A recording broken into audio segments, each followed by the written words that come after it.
والإسلام ديني ومحمدا رسول الله ويقيني أدنو إليه ساجدا بجبيني اقبل صلاتي وللصلاة. الحمد لله نحمده ونستعينه ونستغفره ونؤمن به ونتوكل عليه ونعوذ بالله من شرور أنفسنا ومن سيئات أعمالنا من يهده الله فلا مضل له ومن يضلل فلا هادي له ونشهد أن لا إله إلا الله وحده لا شريك له ونشهد أن سيدنا وسندنا ومولانا محمدا عبده ورسوله صلى الله تعالى عليه وعلى آله وأصحابه أجمعين. أما بعد فأعوذ بالله من الشيطان الرجيم. بسم الله الرحمن الرحيم. أرأيت الذي يكذب بالدين فذلك الذي يدع اليتيم ولا يحض على طعام المسكين فويل للمصلين الذين هم عن صلاتهم ساهون الذين هم يراءون ويمنعون الماعون. صدق الله مولانا العظيم.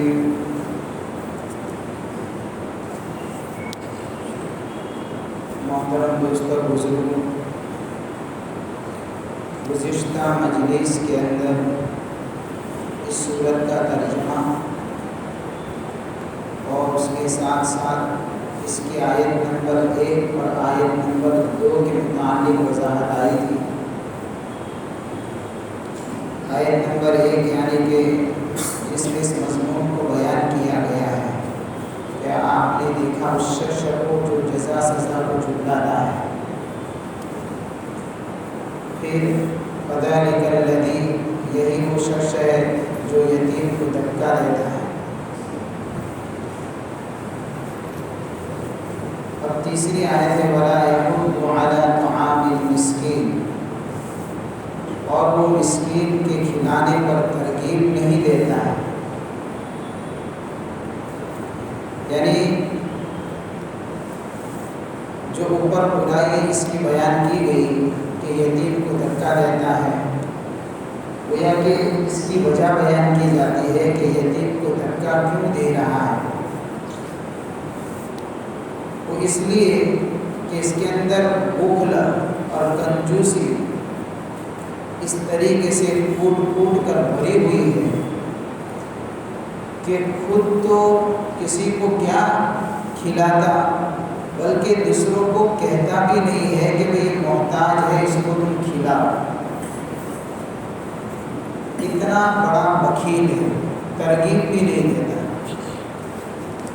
جبکہ کوئی بے بس ہو، محتاج ہو، فقیر ہو، ضرورت مند ہو تو حکم یہ ہے کہ اگر خود کے اندر استطاعت نہیں ہے اس کی ضرورت پورا کرنے کی تو ایسے آدمی کے سامنے سفارش کرنی چاہیے جو آدمی ہماری بات سنتا، اور اس کو ترغیب دینی چاہیے کہ بھئی یہ محتاج ہے، ضرورت مند ہے، آپ کو اللہ نے دیا ہے، آپ اس کی ضرورت کو پورا کریں. اور اگر سامنے والا آدمی ایسا ہے کہ ہم کو پتہ ہے کہ اگر اس کو میں کہوں گا تو میری بات اس کو سمجھ میں نہیں آئے گی تو پھر کہنا ضروری نہیں ہے. باقی جہاں ہماری بات کو لوگ رکھتے ہو وہاں پر کم سے کم اتنا تو ضرور ہونا چاہیے کہ بے کسوں، محتاج اور فقیروں کی امداد کی ترغیب ضرور دینی چاہیے. اور یہ جو یتیم کو دھکا دینا ہے اور اس طریقے سے بے کسوں کے یعنی کہ جو ان کے کھلانے کو جو ترغیب نہیں دیتے.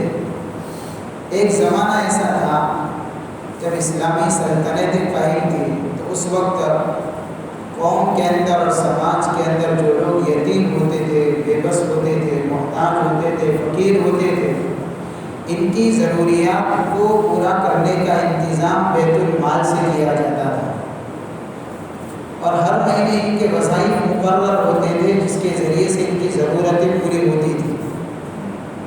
لیکن اب اس طریقے سے بیت المال نہیں ہے، لیکن لوگوں کو اللہ نے دیا ہے، تو جب سامنے محتاج آئے، ضرورت آئے، تو ہم اپنے اعتبار سے اس کی ضرورت کو پورا کریں۔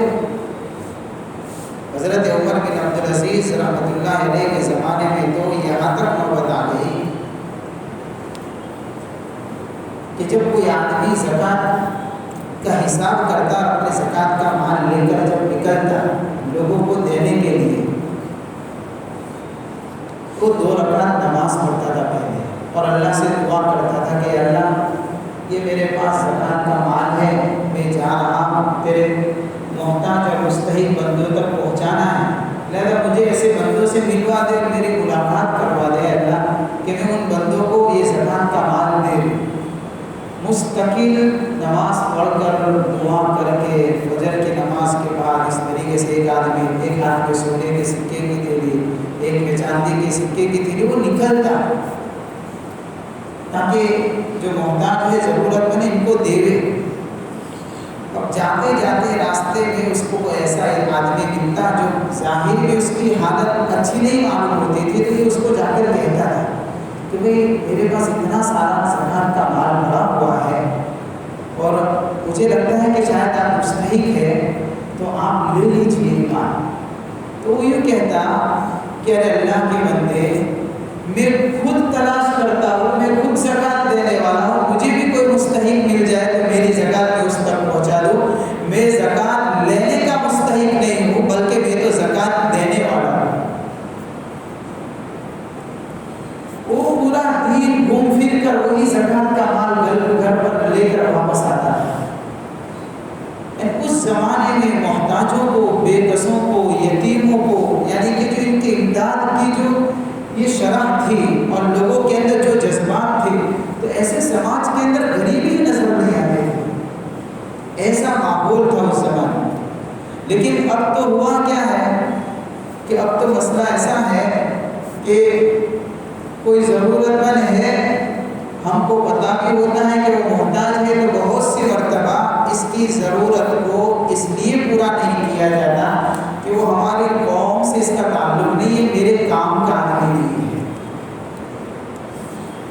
یعنی ضرورت پورا کرنے کے لیے چہرے دیکھے جاتے ہیں، محتاج کی اور استحقاق کو نہیں دیکھا جاتا کہ واقعی مجبور ہے، محتاج ہے، تو اس میں ہمارے کام کا آدمی نہیں ہے۔ یہ سارے کون سی شریعت کا مسئلہ ہے؟ یہ کہاں لکھا ہے کہ جو ضرورت مند آئے تو اس کو یہ بھی دیکھا کرو؟ لوگوں کے ہاتھ دینے سے اتنے رک گئے اور اتنے بند گئے۔ حالانکہ یتیم کو سہارا دینا اور محتاج اور بے کسوں کو ان کی ضرورتوں کو پورا کرنا، یہ 2 کام ایسے ہیں کہ صرف مذہب اسلام میں ہی اس کی ترغیب ہو، بلکہ باطل مذاہب کے ماننے والے لوگ بھی ان کاموں کو اچھا سمجھتے ہیں، یعنی ان کاموں کا تعلق انسانیت کے ساتھ میں ہے۔ اس لیے ان کے اندر بھی جو اسلام کو نہیں مانتے، جنہوں نے اسلام کی تعلیم پڑھی ہی نہیں، وہ بھی اچھا سمجھتے کہ کوئی باپ بغیر کا کوئی ہے تو وہ لوگ دیا کرتے ہیں۔ یہ سارے حالات ہمارے سامنے آیا کرتے ہیں۔ کوئی غریب ان کے دروازے پر پہنچ جاتا ہے تو وہ لوگ دے دیا کرتے ہیں۔ کیوں؟ کہ اس کا تعلق انسانیت کے ساتھ میں ہے۔ اب جو انسان اتنا بھی نہ کر سکے، اس کا مطلب یہ ہے کہ اس میں انسانیت نہیں ہے۔ یہ اتنی گھٹیا حرکت ہے، کسی ضرورت مند کی ضرورت کو پورا نہ کرنا اور کسی یتیم کے سامنے ظلم اور زیادتی کرنا اور اس کے حقوق کو مار دینا، یہ انسانیت سے گھری ہوئی حرکتیں یہ وہی آدمی کر سکتا ہے جو شکل کا کوئی انسان ہے لیکن جسم کے اندر انسانیت نہیں ہے، وہ حیوانیت بری ہوئی ہے۔ آگے اللہ فرماتے ہیں تو خیر اللہ تعالیٰ ہمارے دلوں کے اندر یہ جذبات پیدا کرے کہ ہم بھی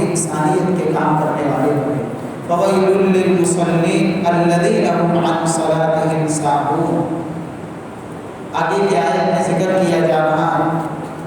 میں نے اس سے پہلے بتایا تھا سورت کے شروع میں کہ اس سورت کے بارے میں ایک رائے یہ بھی ہے کہ آدھی سورت مکی ہے اور آدھی سورت بدری ہے، یعنی ولا یحض علی طعام المسکین تک یہ سورت مکی ہے، اور فویل للمصلین سے جو آیتیں شروع ہو رہی ہے یہاں سے اخیر کی چند آیتیں بدری ہے۔ اس کی وجہ یہ لکھی ہے کہ اوپر کی آیت میں جو گزر چکی جن کا ذکر، جن برائیوں کا ذکر ہوا، یہ ساری برائیاں کفار مکہ میں تھیں۔ اب آگے فویل للمصلین سے جن قباحتوں کا ذکر کیا جا رہا ہے، یہ ساری قباحتیں اور ساری برائیاں منافقین میں تھیں، اور منافقین کا ٹولہ حضور کے مدینہ ہجرت کرنے کے بعد پیدا ہوا، یہ ٹولہ مکہ میں نہیں تھا۔ اس لیے ان آیتوں میں جو بیان کیا جا رہا ہے منافقین کی بری خصلتیں بیان کی جاتی ہیں، اس میں سے ایک بات یہ ہے فویل للمصلین الذین هم عن صلاتهم ساہون، بس ہلاکتی ہے، بربادی ہے ان نماز پڑھنے والے لوگوں کے لیے جو اپنی نماز سے بے خبر ہے، غافل ہے۔ یعنی منافقین جب نماز پڑھتے تھے تو اس انداز سے پڑھتے تھے، بوجھ سمجھ کر پڑھتے تھے، تاکہ لوگ دیکھیں تو یہ کہے کہ بھئی یہ بھی نمازی آدمی ہے۔ اور ہم سب جانتے ہیں کہ منافق کس کو کہتے ہیں، کہ جو دل کے اندر تو کفر اور شرک بھرا ہوا ہو، صرف زبان سے ایمان کا دعویٰ کرے۔ اب یہ لوگ جب نماز پڑھتے تھے تو نماز کی صرف حقیقت نظر آتی تھی، ورنہ ان کا نماز سے کوئی تعلق نہیں تھا، بلکہ اوپر سے اس نماز کو تو یہ لوگ بوجھ سمجھا کرتے تھے۔ حضور پاک صلی اللہ علیہ وسلم نے اسی لیے حدیث پاک میں ارشاد فرمایا اتقوا صلاۃ المنافق، 3 مرتبہ فرمایا منافق کی طرح نماز پڑھنے سے بچو، منافق کی طرح نماز پڑھنے سے بچو، منافق کی طرح نماز پڑھنے سے بچو، 3 مرتبہ کہ وہ کیسے نماز پڑھتا ہے منافق۔ قرآن کہتا ہے اذا قاموا الى الصلاة قاموا كسالى يراءون الناس ولا يذكرون الله الا قليلا، یہ اس کی نماز کی حالت ہے کہ جب نماز کے لیے کھڑا ہوتا ہے تو بڑا سست ہوتا ہے، ایسا لگتا ہے کہ جیسے کسی نے دھکا دیا آ گیا تاکہ لوگ بھی دیکھ لے کہ یہ بھی ایمان والوں میں ہے، بس اس طریقے سے آ جاتا ہے مسجد کے اندر قوم و گسالہ اور سستی کے ساتھ میں کھڑا ہوتا ہے، اس کے جسم کے اندر عبادت کے متعلق جو ایکٹیویٹی ہونی چاہیے وہ ہوتی ہی نہیں ہے، جو خوشی اور رغبت کے ساتھ میں نماز کو پڑھنے کی کیفیت ہی نہیں ہوتی اس کے اندر۔ قوم و گسالہ کیسے پڑھتا ہے؟ یراؤن الناس، لوگوں کو دکھانے کے لیے پڑھتا ہے وہ تو صرف تاکہ لوگ دیکھ کر فیصلہ کرے کہ بھئی یہ نمازی ہے، بس۔ ایسی نماز سے حضور صلی اللہ علیہ وسلم نے فرمایا کہ بچو، یہ نفاق والی نماز ہے، منافقین کی نماز ہے۔ ذکر میرے بھائی منافقین کی نماز کا ذکر چلتا ہے کہ لوگ اس طریقے سے نماز پڑھتے ہیں، لیکن اس کا مطلب یہ نہیں ہے کہ ہم بھی اپنی نماز کے بارے میں مطمئن ہو جائیں۔ نماز سے غفلت کی بہت ساری شکلیں اور صورتیں ہوا کرتی ہیں، اس میں سے ایک صورت نماز سے غفلت کی یہ ہے کبھی پڑھی کبھی نہیں پڑھی، اب وقت ملا تو پڑھ لی نماز، 5 نمازوں میں سے کبھی 2 پڑھی 3 چھوڑ دی، کبھی 3 پڑھی 2 چھوڑ دی، کبھی پڑھی ہی نہیں، وقت نکل گیا قضا کر دی، یا ایسی بھی نوبت نہیں ہے۔ ہاں الصلاۃ عماد الدین کہا ہے کہ نماز جو ہے وہ دین کا ستون ہے، اور ستون کا مطلب یہ ہوتا ہے کہ ستون کے سہارے عمارت کھڑی ہوتی ہے۔ نماز کے ذریعے سے دین کے دوسرے شعبوں میں جان پڑے گی اور دوسرے شعبوں کے اندر اثرات ظاہر ہوں گے۔ ہاں فمن ہدمہا ہدم الدین، کہ جس نے اس کو چھوڑ دیا، اس کو ضائع کر دیا، اس کی پرواہ ہی نہیں کی نماز کی، تو اس کا مطلب تو یہ ہوا کہ اس کا تو پورا دین ڈوب گیا۔ یہ معمولی چیز نہیں ہے، کسی بھی حال میں نماز معاف نہیں ہے، کسی بھی حالت میں۔ اگر آپ سفر میں ہیں تو شریعت نے گنجائش رکھی کہ آپ 4 کی جگہ پر 2 پڑھ لیں، لیکن نماز معاف نہیں. آپ بیمار ہیں، شریعت نے کہا بیٹھ کر پڑھیے، اگر کھڑے ہو کر طاقت نہیں ہے، کھڑے ہونے کی بیٹھنے کی بھی طاقت نہیں، آپ لیٹ کر اشارے سے نماز پڑھیے، لیکن نماز معاف نہیں ہے. حتیٰ کہ اگر کوئی ایسا معذور ہے کہ مسلسل اس کے کپڑے ناپاک رہتے ہیں تو بھی شریعت نے حکم دیا نماز کا وقت ہوئے وضو کرو اور اسی حال میں نماز کے لیے کھڑا ہو جائے، لیکن نماز معاف نہیں ہے. اور آج کیا ہے میرے بھائی، ہماری حالت ایسے ہو گئی ہے، ہم کاروبار کے اندر اپنے کام کی مشغولیوں میں کچھ اس انداز سے مصروف ہوتے ہیں کہ ہماری بھی نمازیں چلی جاتی ہیں، ہم کو پتہ نہیں چلتا. ایک نماز کو ضائع کرنا، روایت میں آتا ہے تو ایسا ہے جیسے کفر جیسا عمل. اسلام اور کفر کے درمیان کے اندر جو حد فاصل ہے، جس کے ذریعے سے اسلام کی بارڈر اور کفر کے بارے میں پتہ چلتا ہے، وہ اصل نشانی کیا ہے؟ وہ نماز ہی کے ذریعے سے پتہ چلے گا. یہ بہت بڑی علامت ہے کہ نماز کے ذریعے سے ایمان والے کا ایمان اور دین پہچانا جاتا ہے. تو ایک شکل نماز سے غفلت کی یہ بھی، وقت ملے تو پڑھے، کبھی 2 پڑھے، کبھی 3 پڑھے، کبھی پڑھے ہی نہیں، ضائع کر دے. اور ایک نماز سے غفلت کی شکل یہ بھی علماء نے لکھی ہے کہ جماعت کا اہتمام نہ کرے. حالانکہ نماز باجماعت پڑھنا ضروری ہے. علماء نے سنت مؤکدہ لکھا ہے جو واجب کے قریب ہے، لہذا بغیر کسی عذر کے نماز کی جماعت کو چھوڑ دینا یا معمولی اعذار پر نماز کی جماعت کو چھوڑ دینا، یہ بھی انتہائی سمجھو کہ نماز سے بے خبری کی نشانی اور علامت ہے. حضور پاک صلی اللہ علیہ وسلم نے ایسے لوگوں کے لیے زبردست خطرناک وعید ارشاد فرمائی. حضور صلی اللہ علیہ وسلم نے فرمایا کہ میرا جی چاہتا ہے کہ جب نماز کا وقت ہو تو میری جگہ پر کسی کو کھڑا کر دو، وہ نماز پڑھائے اور میں محلے میں چکر لگاؤں، دیکھوں کون کون لوگ گھروں میں نماز پڑھتے ہیں. ایسا چاہتا ہے دل کہ ان کے گھروں کو جلا کر راکھ ہی کر دیا جائے. اس کے بارے میں نہیں پڑھتے، اس کے بارے میں نہیں، قضا کرتے تھے اس کے بارے میں نہیں، جو جماعت سے نہیں پڑھتے ان کے بارے میں اتنے خطرناک وعید حضور نے ارشاد فرمائی. اب ہم کیا کرتے میرے بھائی؟ فجر کی جماعت تو اکثروں کی چلی ہی جاتی ہے، ہر روز جاتی ہے، اور یہ روایتیں ہم نے ہزاروں مرتبہ سنی ہے، لیکن جسم کے کان سے سنا، دل کے کانوں سے نہیں سنا، جس کی بنا پر یہ باتیں دلوں میں اتری نہیں. حضور صلی اللہ علیہ وسلم کو خود کو جماعت کا کتنا اہتمام تھا. آپ علیہ السلام کی زندگی کے آخری ایام چلتے، حضور خود بیمار چل رہے تھے، تھوڑی سی بیماری میں افاقہ ہوا ہے، طبیعت کچھ ٹھیک لگنے لگی، تو بھی آپ علیہ السلام اس حال میں 2 صحابی کے سہارے سے آ کر مسجد میں نماز کے لیے آئے. ہم کس بنا پر نماز کی جماعت چھوڑتے ہیں؟ ایک گراہک کی بنا پر، سر درد کی بنا پر، یا اس طریقے سے وبائی امراض کی ڈر اور خوف کی وجہ سے، بناوٹی خوف، کیونکہ ابھی تو اس وجہ سے بھی جماعت چھوڑی جا رہی ہے. اتنی بڑی یعنی کہ فضیلت ہے جماعت کے ساتھ میں نماز پڑھنے کی کہ 25 گنا اس کے ثواب کے اندر اضافہ ہو جاتا ہے، اور اتنی خطرناک جماعت چھوڑنے کی وعید ہے. لیکن اس کے باوجود آج ہوتا کیا ہے؟ یہ بھی نماز سے بے خبری ہے، یہ بھی نماز سے غفلت کی ایک شکل ہے. ایک شکل نماز سے غفلت کے علماء نے یہ بھی لکھی ہے کہ آدمی نماز تو پڑھے لیکن سنن، آداب، مستحبات جو نماز کے اندر جن چیزوں کی ضرورت ہے اطمینان کے ساتھ، خشوع و خضوع کے ساتھ، اس کا اہتمام نہ کرے.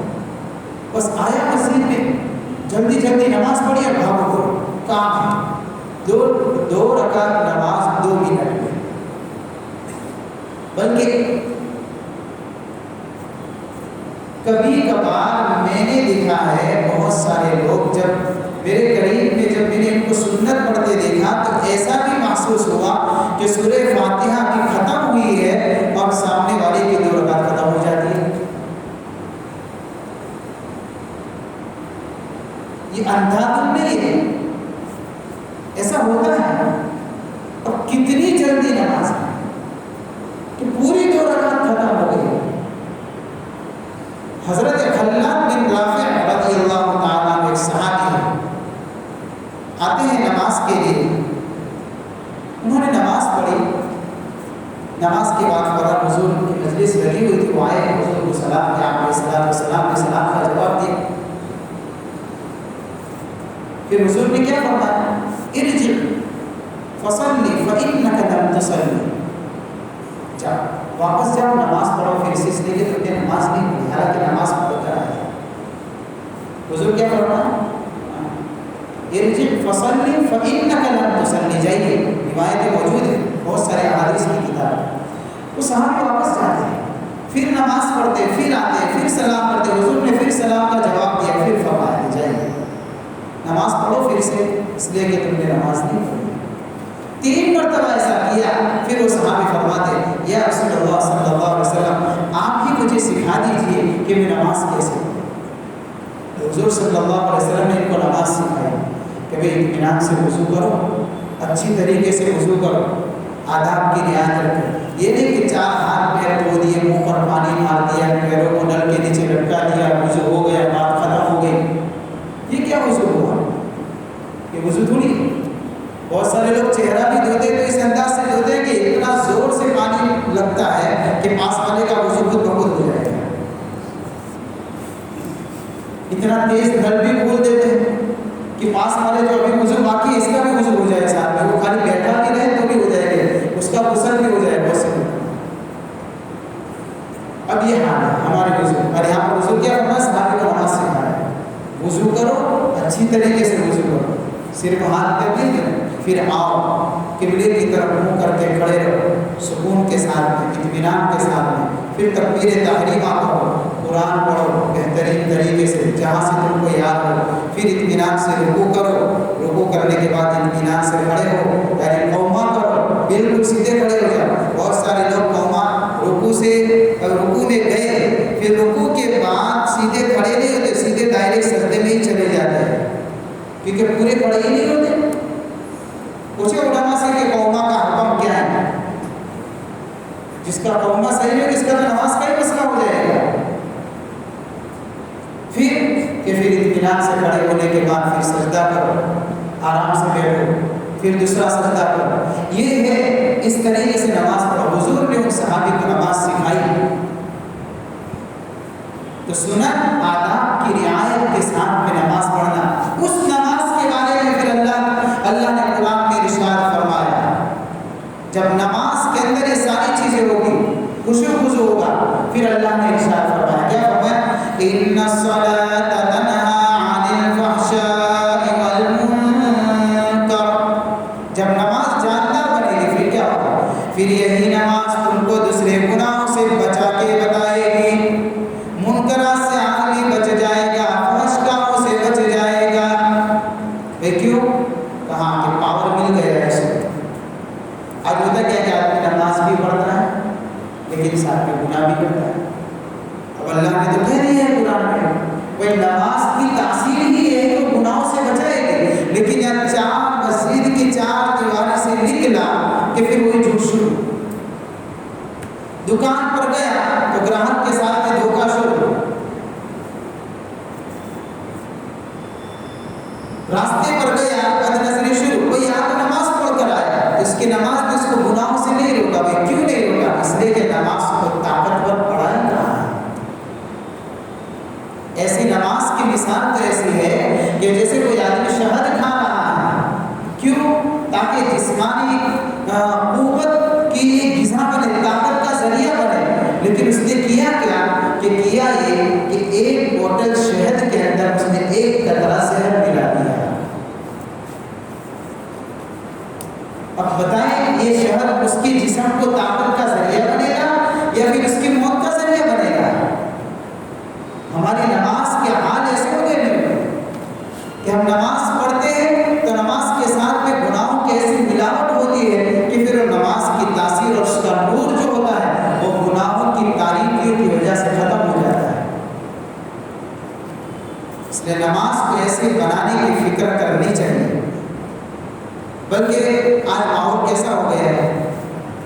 دیکھیے عام طور پر رواج ایسا ہے کہ لوگ ٹوپیاں نہیں پہنتے ہیں. اب ٹوپی بھی مسجد کی رکھنی پڑتی ہے تاکہ آ کر بیچارہ نمازی یعنی ہزاروں روپیوں کا موبائل استعمال کرے گا, 50 روپے کی ٹوپی بھی پاس میں نہیں ہوگی. اب اس کو غربت کہیں گے کہ امیری کہیں گے, یہ تو اللہ بہتر جانے. وہ ٹوپی پہننے والا ہی فیصلہ کرے گا کہ میں امیروں میں آتا ہوں. اچھا اگر مسجد کی ٹوپی نہ ملے تو پھر تیور بھی بدل جائے, یا ٹوپیاں نہیں رکھتے. اب یہ حال ہو جاتا ہے, دوڑتا دوڑتا بھاگتا بھاگتا آتا ہے, بغیر ٹوپی کے نماز شروع ہوتی ہے. دیکھیں بہت سارے لوگ بغیر ٹوپی کے نماز پڑھتے ہیں. بھائی ان کو مسئلہ پوچھا جائے کہ بھائی ٹوپی سے نماز تو ہو جاتی ہے, تو بھوک تو باسی کھانے سے بھی مٹ جائے گی, لیکن آپ باسی کھانا کھائیں گے؟ ہاں, اپنے لیے تو ہر چیز برانڈ والی ہونی چاہیے اور ہر چیز اچھی ہونی چاہیے. نماز کا مسئلہ ہے تو پھر ہو جاتی ہے, نہیں ہوتی ہے, سارے مسائل.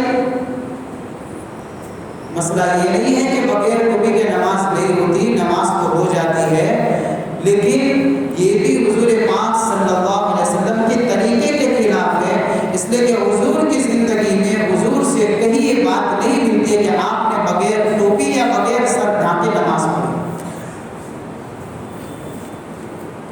یہ سنت کے خلاف ہے. اس لیے جائز ناجائز ہو جاتی ہے, نہیں ہو جاتی, اس پر نہ الجھے. بات اس پر کرے کہ حضور نے کرا کیا ہے کہ نہیں کیا. اس طریقے سے ایسے نماز کے صفوں کا مسئلہ دیکھ لیجیے. صف لگانے کا اصل طریقہ بیچ میں سے لوگ صف وہاں سے لگاتے کنارے سے. معذور لوگ ان کا مسئلہ ہے, لیکن جو جوان ہیں, تندرست ہے, چل پھر سکتے, وہ بھی کونے میں کھڑے رہیں گے, بیچ میں نہیں کھڑے رہیں گے. آگے کی صف خالی ہوگی تو بھی دوسری صف چلے گی. جب نماز پڑھی ہوئی تو دیکھیے 4 یہاں پر, 2 یہاں پر, 5 یہاں پر, یہ کیا ہے؟ نماز کی صفیں سیدھی ہوگی, آپس کے دل ملیں گے. اور نماز کی صف کنارے سے نہیں لگائی جاتی, نماز کی صف امام کے پیچھے سے لگائی جاتی, دونوں طرف سے, آدھے اس طرف آدھے اس طرف آدھے اس طرف. اس طریقے سے نماز کی صف کو پور کیا جائے گا. اور بڑی اہمیت ہے, قرآن پاک کے اندر سورہ صافات ہے. یہ سورہ صافات کے اندر اللہ نے صف سیدھی اور صف بنانے والوں کی قسم اٹھائی ہے کہ جو صف بستہ کھڑے ہوتے ہیں ان کی قسم. اس عنوان پر اللہ نے اس سورت کو اتارا, اس لیے کہ نمازوں کی صفیں صحیح ہوگی, آپس کے دل ملیں گے. لیکن آج اس میں بھی کمزوری ہے. ایسے بہت ساری چیزیں ہیں میرے بھائی کہ جو نماز کے متعلق اگر ہم غور کریں گے تو ہماری کمزوریاں ہمارے سامنے آئیں گی. اور یہ ساری باتیں فوائل للمصلین کے ماتحت علماء نے بیان فرمائی ہے کہ نماز پڑھنے والوں کے لیے ہلاکت بربادی ہے. کس طریقے سے کہ وہ لوگ بھی داخل ہو جائیں گے جو بے فکر ہے, نماز سے وقت پر نہیں پڑھتے, یا پھر جو جماعت کا بھی اہتمام نہیں کرتے, یا نمازیں چھوڑ دیا کرتے ہیں. پھر اس طریقے سے جو بھی ہے نماز کو ضائع کرنے کے الگ الگ شکلیں سنتے, کہ سارے وبال یہ بھی ہیں کہ ایسی نمازوں سے بچنا چاہیے. بلکہ نمازیں تو ایسے ہونی چاہیے کہ جن نمازوں کے اندر طاقت پیدا, اندر ایمان کا نور جلتا ہوا نظر آئے. فوائل للمصلین. اللہ تعالی ہم کو ایسی یعنی کہ حضور پاک صلی اللہ علیہ وسلم نے جس طریقے سے نماز کی تعلیم دی ہے, اس طریقے سے نماز پڑھنے کے اللہ ہم کو توفیق عطا فرمائے. آگے 2 باتیں پوری کر دیتا ہوں سورت. الذین هم یراؤون. ایک خرابی ان کے اندر یہ تھی کہ وہ جب بھی کوئی عمل کرتے, منافقین جیسے نماز پڑھتے تو نماز کو دکھاوے کے لیے, لوگوں کو بتانے کے لیے, جس کو شرک خفی یعنی چھوٹا سا شرک ہے, ریاکاری کرنا, چاہے نماز کے اندر یا دوسرے اعمال کے اندر. کہ کوئی آدمی صدقہ خیرات اس لیے کرتا ہے تاکہ لوگ مجھے سخی کہیں گے, تو یہ ریاکاری ہے. حضرت شاہ عبدالعزیز دہلوی رحمۃ اللہ علیہ نے تو اپنی تفسیر عزیزی کے اندر یہاں تک بات لکھی ہے کہ ریاکاری یہ شرک سے بھی خطرناک زہر ہے. اور اس کی وجہ لکھی ہے, اس کی وجہ یہ ہے کہ جب کوئی آدمی ریاکاری کے ساتھ عمل کرتا ہے, یعنی لوگوں کو دکھانے کے لیے, تو اس کا مطلب یہ ہوتا ہے کہ اس کے دل کے اندر رب کی عظمت نہیں ہے, مخلوق کی عظمت ہے. اس مخلوق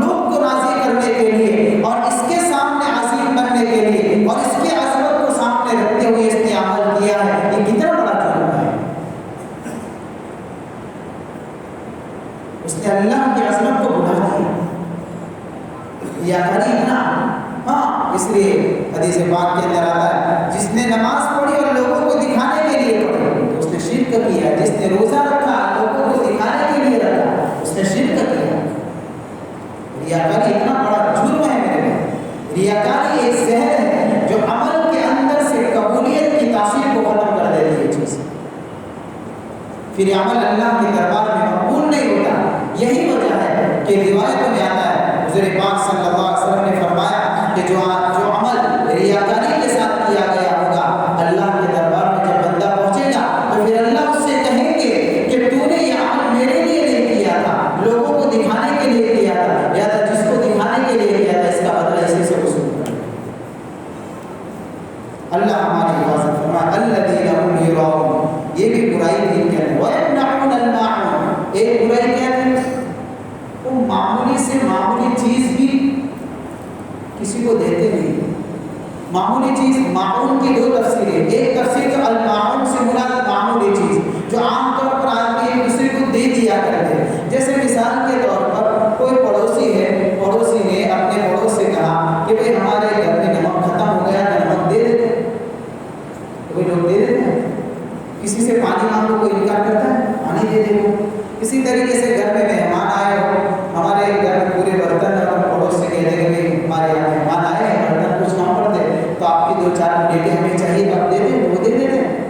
یہ معمولی جو عام طور پر ہے لین دین کا رواج ہے، لوگ دے دیا کرتے ہیں۔ ایسے ہی پیشہ پر لوگ کاریگر لوگ ہوتے ہیں، کام کرتے ہیں تو اپنے اوزار جو ہوتے ہیں وہ دوسرے کاریگر کو ضرورت پڑتی ہے تو مانگتے تو دے دیتے ہیں، پھر پانی کی ضرورت پڑی، پکڑ کی ضرورت پڑی، یہ معمول کے اندر آتا ہے۔ یہ چھوٹی موٹی چیزیں، استعمال کی چیزیں ایک دوسرے کو دیا کرتے ہیں۔ اسی طریقے سے طالب علم ہے، اہل علم حضرات ہے تو ایک دوسرے کے سامنے کبھی قلم کی ضرورت پڑی، کوئی کسی کو لکھنے کے لیے دے دیا، کاغذ کی ضرورت پڑی، یہ ساری وہ چیزیں ہیں جو کوئی آدمی دینے سے انکار نہیں کرتا، دے دیا کرتا۔ یہ لوگ اتنے خطرناک وکیل ہے کہ اتنی چیز بھی نہیں دیتے، یہ چیز بھی نہیں دیا کرتے۔ وَيَمْنَعُونَ الْمَاعُونَ، معمولی چیز بھی دینے سے روک لیتے ہیں، انکار کرتے ہیں، اتنی چیز بھی نہیں دیتے۔ اور دوسری تفسیر یہ بیان فرمائی المعون سے مراد زکوٰۃ ہے۔ حضرت عبداللہ بن عباس رضی اللہ تعالیٰ عنہ کی بھی یہی روایت ہے، یعنی یہی قول سے منقول ہے۔ پہلی بات، پہلی تفسیر کے متعلق ان کا قول ہے، دوسری تفسیر کے متعلق تو اس سے مراد زکوٰۃ ہے۔ تو معون جیسے معمولی چیز کو کہتے ہیں، تو اگر زکوٰۃ کو بھی دیکھا جائے نا تو بہت بڑی رقم نہیں، وہ بھی معمولی ہے، 100 روپئے میں 2.5 روپئے، تو بھائی یہ معمولی ہی فیصد ہوا نا، 2.5% کتنا ہوا؟ 2.5% ہوا۔ ہاں، لاکھ روپے کا حساب کریں گے کتنے نکالنے پڑے گی، کروڑ کا حساب کرو کتنے نکالنے پڑے گی، اتنی بڑی رقم کے اندر سے صرف 2.5% ہی زکوٰۃ نکالنی ہے، تو بہت بڑی رقم نہیں ہے۔ لیکن ہوتا کیا ہے کہ کیا آدمی زکوٰۃ بھی نہیں، وہ زکوٰۃ کہاں سے دے گا؟ اس لیے کہ زکوٰۃ تو اللہ کا حق ہے۔ ان کی حالت تو ایسی ہے کہ جو حقوق العباد ہوتے ہیں وہ بھی اس لیے دیتے ہیں تاکہ لوگوں کے سامنے بے عزتی نہ ہوئے اور لوگوں کے سامنے ہمارے یعنی کہ عزت کے مسائل کھڑے نہ ہو جائے، اس لیے اس ڈر کی وجہ سے بھی وہ حقوق العباد ادا کرتے ہیں۔ اور حقوق اللہ کا مسئلہ زکوٰۃ 2.5% ہے، وہ تو کوئی دے کہ نہ دے کس کو پتہ چلے گا، لہٰذا وہ لوگ دیا کرتے ہیں، نہیں وہ لوگ روک لیا کرتے ہیں۔ ان کی بخل کی علامت ہے، جبکہ زکوٰۃ تو امیر کا حق نہیں ہے، زکوٰۃ تو غریب کا حق ہے، محتاجوں کا حق ہے، مدارس کا حق ہے، مستحقین کا حق ہے کہ جو جتنے مستحق ہیں ہمارے مکمل زکوٰۃ کا حساب کر کے ان تک پہنچائی جائے۔ لیکن افسوس سے میرے بھائی، میں نے کہا حضرت عمر بن عبدالعزیز کے زمانے میں تو یہ حالات آئے کہ زکوٰۃ دینے والے مشکل سے ملا کرتے ہیں، اور آج ایسے حالات پیدا ہو گئے ہیں کہ آدمی اپنی زکوٰۃ کا مکمل حساب ہی نہیں کرتا، جس کی بنا پر مسلم قوم کے اندر سے معیشت کا مسئلہ حل ہی نہیں ہوتا ہے۔ ہماری قوم کے اندر سے معیشت کا مسئلہ حل کرنا ہو تو ہر امیر سے گزارش ہے اپنی 2.5% زکوٰۃ حساب کر کے نکالے اور چن چن کر غریبوں تک پہنچائے اور ان کو اس قابل بنائے کہ وہ خود زکوٰۃ دینے والے بن جائے، تو یہ معیشت کے مسائل حل ہوں گے۔ اب ہوتا یہ کہ ہم تو زکوٰۃ نکالتے ہی کہاں پوری،